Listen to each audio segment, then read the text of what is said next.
Hello guys, welcome back to another video. Okay, so we got here sooner than I expected now. This is the Gemini Jets 1 to 400 scale United Airlines 737 MAX. This is the MAX 737, you know, the newer, more controversial of the 737s. And that's what we're going to be unboxing today. Alright, nice. There, okay. It's open. Yeah, let me actually switch this to wide camera. Okay, that's a lot better. Alright, so here we have it. This is it. This is the, let's just get on with the unveiling here of this masterpiece. There it is. Alright, let's get rid of this United paper. So this is it. This is the Being United livery. I believe that's what it's called. It's pronounced as like a sticker. I'll show it on the screen soon. So this is it. This is how the main box looks. You know, it's got the 737 MAX 8 on it, obviously. This is the newer box design as far as I believe. But from what I've seen, all the boxes have been the same from my purchases. I'll show that in a little bit with the pictures. Here's the back of the box, side of the box with the 737 on it, and the 737 on the side of the box. So let's take a peek here at what we got. Yeah, there it is, there it is. Okay, so here are the specifications of this model and the story behind it. Let's get to that. All right, I'm not gonna read it all, but y'all can if you would like to pause the story. All right, here we go. So what we're gonna do is we're gonna do this. Let's be very gentle with this box because these boxes are extremely valuable and nice, and I love them very much. So from what I've heard about this airplane is that the mold for the engines isn't particularly amazing. Let me set this back up. I'm actually using a 6S LiPo to hold up this phone because, yeah, we're just fancy, you know, we're fancy. All right, let's take it out.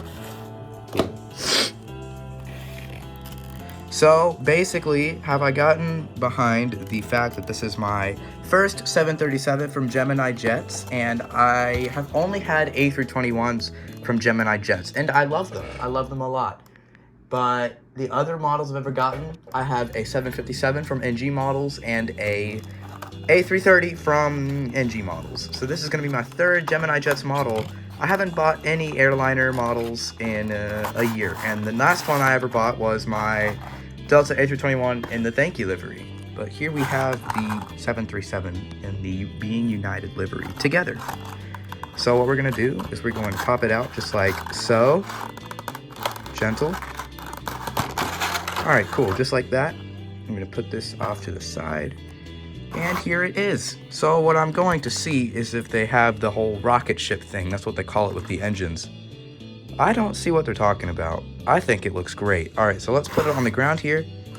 This is amazing to be in the honor of a presence of the United 737. Now let me turn on my phone light so we can get in the details here. Alright, that should be bright enough. I'm not sure. I might have to readjust the lighting in my room. Alright, this looks a lot better. I think so. So here we have the beautiful United 737 MAX 8 from Gemini Jets. Now, first of all, I'm going to go over the fact that this is just beautiful with this livery, and off camera, it looks a lot nicer because of the lighting. I'm going to see if I can turn my phone light again. That sure does help a lot. Not sure what I did, but it's helping now. So basically, here it is. Look at it, guys. I'm going to do a pan right here for y'all to see just how beautiful this model truly is. See, from what people have noted already is the beefy landing gear. Now, I don't care. I think it looks perfectly fine, but you know, some people who know the difference between different model brands, they would say NG models did better. I don't care. My favorite airline is Gemini. No, not airline. My favorite model brand is Gemini Jets, and I'm going to stand by that statement forever. Gemini Jets is very special to me because it was one of my first airliner models. Yeah, just look at the packaging. It is amazing, and it's really nice. It makes it feel very valuable and collectible. For me, the boxes are more collectible in these type of boxes. For Gemini Jets, it makes the model more nicer. All right, so let's go over the details here. So what I've noted already is the difference between the engine ground clearance. Of course, that's what matters. See, people would, hold on. I'm gonna have to zoom out a bit. People would note that the toothed engine actually on the MAX 8 is pointed upwards a bit, what they considered the rocket ship type engine setup, which I don't care. I think it looks normal. But to some who do collect models a lot, especially airliners, it's the subtle things, which is things being pointed wrong and horizontal stabs being angled wrong, which it looks fine to me. That looks normal. But if you compare it to the box, this one's a little higher up. But for me, I don't care. But what we're gonna do is we're gonna pan around here from the tail. You can see there's a little bit of indifference, but that could be fixed, who knows. But I think it looks great like that. Let's go to the top view here. I see no problem. People would say this model has a little bit of like, let's say, it's not right proportional or whatever. I don't think it looks that bad. And I feel like people need to be nicer about this model because I think it's absolutely beautiful. I've also loved the United liveries, like I've said. All right, let's actually get on to the detailed review here. All right, here we go. Y'all ready for this? So we're gonna start off with the Star Alliance livery at the front here, if it would focus. Hold on, guys, that's been the main issue. Here is the United Together livery. No, my bad, this is the Star Alliance livery right here. Star Alliance logo here. This is the nose cone. People, I believe, said was a little too pointy, but I think it looks fine for a Max 8. And the landing gear, obviously, and there is of course, the gear doors, which look great, by the way. Of course, the United Together livery. I'm not sure the story behind this livery, but I'm going to get into it at the end of the video by reading the box at the end here.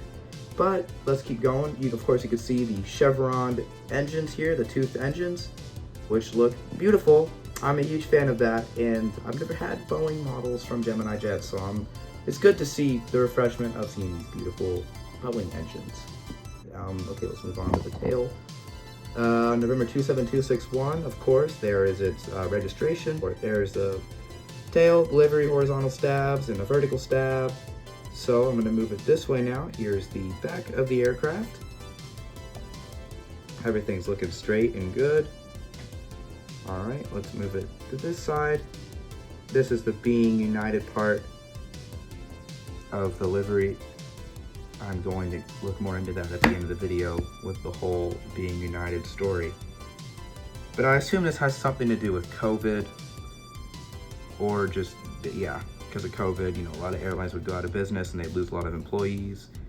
But this one, the whole United thing, the whole thing was basically being united together. I know that's what they called it. But yeah, I'm gonna look into it right now, actually. So this is the model, beautiful. What can I say? Looks great.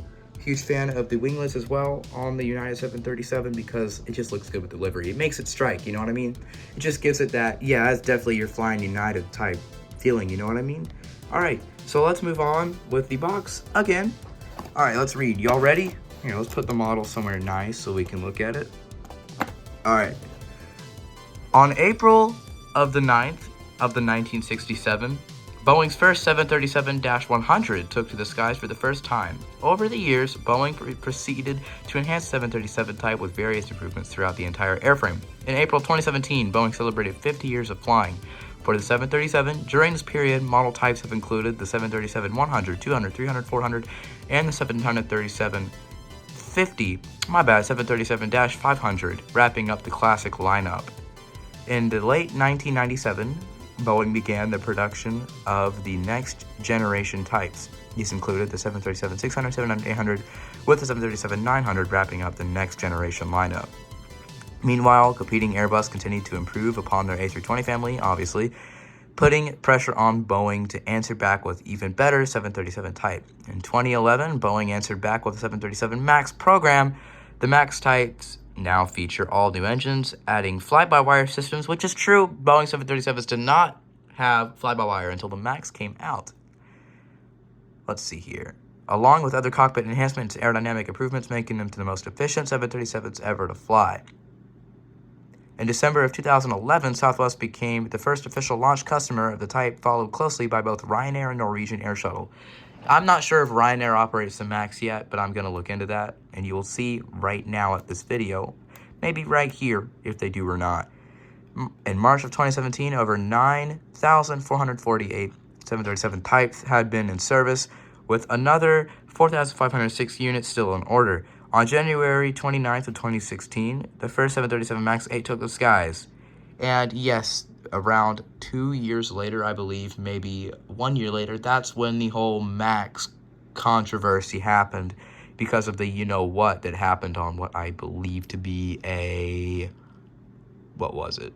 I believe it was a Spanish airline? I'm not sure.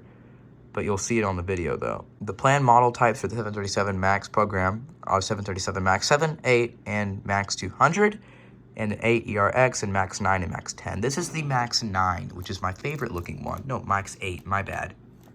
But yes, this is still my favorite looking one. I meant to say MAX 8, don't worry. Don't just think I'm saying this is my favorite one and I don't even know what I'm looking at. So, yeah, that's pretty much it. I want to know y'all's opinion on this beautiful Gemini Jets model, and I think it looks fantastic.